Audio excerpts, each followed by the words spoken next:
كأن حد بيلعب بجهاز تحكم في الكوكب في الكواليس. في سلسلة من 6 حلقات هنعرف مين بيحرك العالم من ورا الستار، وسلاح إيه اللي بيخوف العلماء قبل البشر. تابعنا وهتفهم اللي محدش بيقوله. حضر فنجان القهوة الجميل ويلا بينا نبدأ. الحلقة الرابعة، هارب والتلاعب بالعقول الجماعية. دخلنا في الجد بقى يا نجمة الكوكب. هارب مش بس بيتعامل مع الأرض والجو، ده كمان بيخش جوه دماغك. أيوه، أبحاث كتير بتقول إن الموجات اللي بيطلقها هارب لو اتعادلت بترددات معينة ممكن تأثر على الموجات الدماغية للناس. يعني إيه؟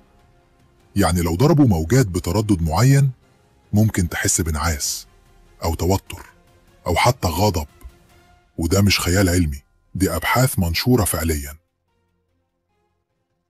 في علماء زي مايكل بيرسينجر اتكلموا عن إنك تقدر تحفز مناطق معينة في الدماغ باستخدام موجات كهرومغناطيسية، وده بيخلي الناس تشوف رؤى، تحس بمشاعر قوية، أو حتى تسمع أصوات. يعني ممكن هارب يستخدم كنوع من الحرب النفسية.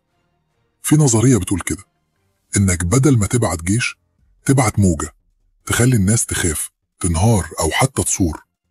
وفي تجارب على جنود الأمريكان نفسهم في الثمانينات استخدموا فيها ترددات صوتية لتحفيز الغضب أو الخوف كجزء من تجارب السيطرة على العقول. ولسه الحكاية مكملة.